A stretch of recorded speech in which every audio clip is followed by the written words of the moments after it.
अस्सलाम वालेकुम students, hope so आप सब लोग ठीक होंगे, खैरियत से होंगे। जैसा कि आप लोग कीज़ कॉर्नर एजुकेशन चैनल देख रहे हैं और अगर आपने अभी तक सब्सक्राइब नहीं किया तो आप चैनल को सब्सक्राइब कर लीजिए और बेल आइकन प्रेस कर दीजिए ताकि हर नए आने वाले लेक्चर की इन्फॉर्मेशन आपके पास बआसानी पहुंच सके।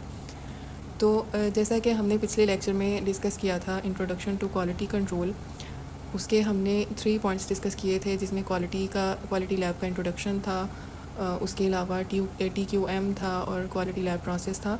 नेक्स्ट जो हमारे पास आता है वो आता है क्वालिटी अश्योरेंस। अब क्वालिटी अश्योरेंस क्या होता है? ये प्रोएक्टिव और सिस्टमिक प्रोसेस है, ठीक है, जिसमें कि हम इंश्योर करते हैं, लाइक इस चीज़ को इंश्योर करने पे फोकस करते हैं कि जो हमारी प्रोडक्ट्स और हमारी सर्विसेज डिज़ाइन की जा रही हैं वो हमारी स्टैंडर्ड क्वालिटी डिफ़ाइन कर रही हैं या नहीं कर रही। ठीक है, इसमें जो है हम it emphasize preventing detects through the well develop process. हम जो है वो अपने प्रोसेस को वेल डिवेल्प बना सकते हैं क्वालिटी एश्योरेंस के थ्रू। ठीक है, इसमें हम डिटेक्ट करते हैं डिफ़ेक्ट्स को और लाइक हमारे प्रोसीजर में अगर कोई डिफ़ेक्ट आ गया है या हमें हमसे कहीं से सैम्पल मिस हैंडल हो गया है या किसी भी ओवरऑल प्रोसीजर में क्वालिटी लैब प्रोसेस तक जो है वो हमारा कुछ भी जो है वो डिफ़ेक्ट हो गया है अंदर से, तो हम जो है वो क्वालिटी एश्योरेंस में उसे फाइंड आउट कर सकते हैं। नेक्स्ट इसके कंपोनेंट्स हैं। कंपोनेंट्स में सबसे पहला जो है हमारे पास स्टैंडर्ड्स एंड प्रोसीजर्स। ठीक है, हम जो है SOPs के अकॉर्डिंग हमारे जो ओवरऑल प्रोसेस होता है हमें चाहिए कि हम SOPs के अकॉर्डिंग उसे फॉलो करते हुए अपने प्रोसेस को परफॉर्म करें, ना कि लाइक प्रॉपर लैब के SOPs होते हैं जैसा कि ग्लव्स यूज़ करने होते हैं, कुछ प्रोसेस में गॉगल्स यूज़ करने होते हैं और different like lab code compulsory होता है। ठीक है, ये सारी चीज़ें जो हैं ये SOPs में आ जाती हैं और डिफरेंट टेस्ट परफॉर्म करते वक्त उनके डिफरेंट SOPs होते हैं, तो हमें उन्हें फॉलो करना चाहिए, उनकी इंस्ट्रक्शंस को देखना चाहिए और जो भी क्वालिटी पॉलिसीज़ होती हैं उन्हें ज़रूर जो है वो हमें फ़ॉलो करना चाहिए। नेक्स्ट सेकंड पॉइंट जो है प्रोसेस कंट्रोल मॉनिटरिंग है। प्रोसेस कंट्रोल मॉनिटरिंग जो है ये कंट्रोल करता है हमारी मैन्युफैक्चरिंग को और हमारी सर्विस प्रोसेसेस को। लाइक जो भी हम मैन्युफैक्चर कर रहे हैं या जो भी प्रोसेसेस की सर्विसेज हम दे रहे हैं, हमें उनकी कंसिस्टेंसी इंश्योर करनी होती है कि वो ठीक से काम कर रहे हैं या नहीं कर रहे।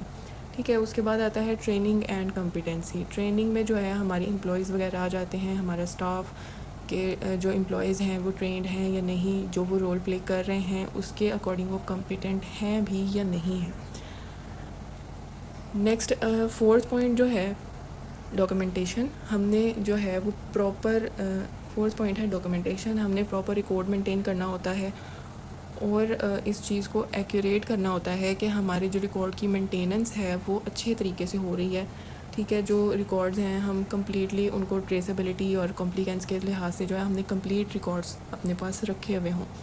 जैसा कि कुछ लैब्स में होता है कि पिछले साल या 2 साल का रिकॉर्ड जो है वो अपने पास सेफ रखते हैं कि अगर कोई महीनों पुराना पेशेंट भी आके बोलता है कि मुझे फ़लाँ टाइम की रिपोर्ट चाहिए तो वो उसी वक्त उसे निकाल के दे सकें। फिफ्थ पॉइंट है ऑडिट एंड असेसमेंट्स। ठीक है, इसमें इंटरनल और एक्सटर्नल ऑडिट्स होते हैं जो कि वेरीफाई करते हैं कॉम्प्लिकेंस विद स्टैंडर्ड्स। अगर कोई कॉम्प्लिकेंसी आ रही है किसी भी चीज़ में, किसी स्टैंडर्ड में, तो उस चीज़ को जो है वो फाइंड आउट करते हैं।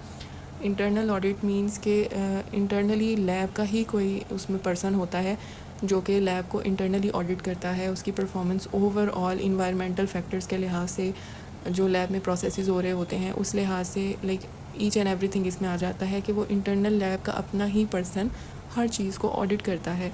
और एक्सटर्नल ऑडिट में होता है कि लाइक कोई बाहर वाला पर्सन, जैसे कि कुछ ऑर्गेनाइजेशंस होती हैं जो कि एक्सटर्नली बाहर से कोई पर्सन आता है और वो सारी लैब को ऑडिट करता है कि लैब में ईच एंड एवरीथिंग जो है प्रॉपर तरीके से हो रहा है कि नहीं हो रहा, सैम्पल हैंडलिंग एम्प्लॉयज़ ट्रेंड हैं कि नहीं हैं और सैम्पल्स को किस तरह से हैंडल किया जा रहा है, रिपोर्टिंग का ओवरऑल प्रोसीजर, इन्वायरमेंट, हर चीज़ को जो है वो उसमें नोट करता है।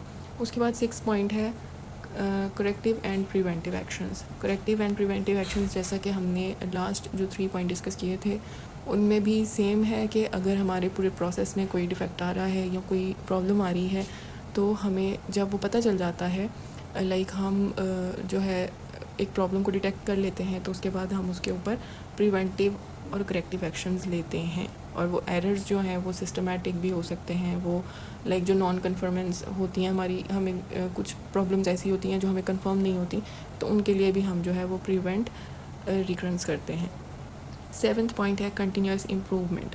अब कंटिन्यूस इम्प्रूवमेंट, ऑब्वियसली हमें कंटिन्यूस इम्प्रूवमेंट करते रहना है। हमें अपने जितने भी इश्यूज़ हैं, अगर इश्यूज़ नहीं भी हैं तो भी हमें अपने प्रोसेसेस को, अपनी लैब को बेहतर बनाने के लिए कुछ ना कुछ जो है वो हमें लाइक सोचते रहना चाहिए, उसमें इम्प्रूवमेंट लाते रहना चाहिए, एडवांसमेंट करते रहना चाहिए।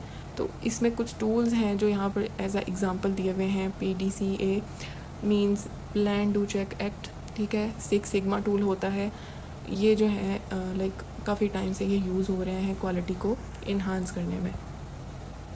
नेक्स्ट इसके स्टेप्स हैं जो हमने ये 7 स्टेप्स डिस्कस किए, ये फ़्लो चार्ट की फॉर्म में दे दिए गए हैं। या आप एक दफ़ा बस रीड कर लीजिएगा ताकि आपको अच्छे से समझ आ जाए।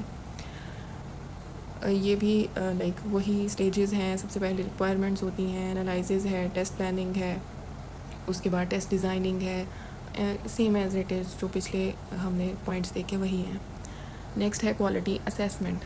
अब क्वालिटी असेसमेंट क्या होती है?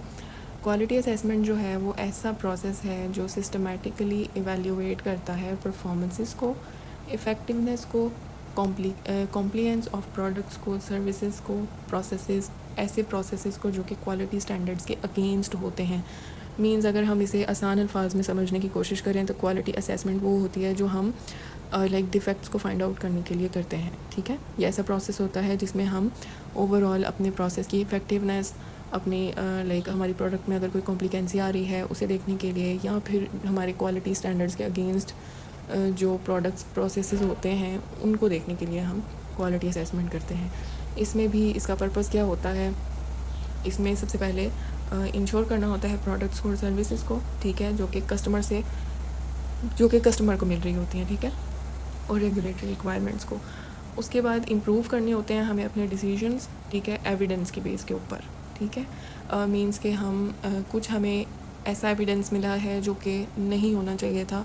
लाइक फॉर एग्ज़ाम्पल कोई कॉम्प्लिकेंसी आ रही है हमारे प्रोसेस में, तो हमें उसका एविडेंस मिल गया है कि ये इस वजह से हुआ है। फॉर एग्ज़ाम्पल अगर सैम्पल कंटेमिनेट हो गया है, हमने गलत वाइल में सैंपल ले लिया है, या कुछ भी इस तरह का इशू हो गया, तो हमें एविडेंस मिल गया ना कि हमने इस बेस के ऊपर जो है वो इसमें ये कॉम्प्लिकेंसी आई है, तो नेक्स्ट हम उसे इम्प्रूव करने की कोशिश करेंगे, ठीक है। उसके बाद सपोर्ट करना चाहिए कंटिन्यूस इम्प्रूवमेंट को, ठीक है। आइडेंटिफाई करना चाहिए रिस्क, जितने भी रिस्क आ रहे होते हैं, फेलियर्स होते हैं, और areas needing corrective actions. Next इसका जो टाइप्स हैं क्वालिटी असेसमेंट की, नंबर 1 पे है फॉर्मेटिव असेसमेंट ऑनगोइंग।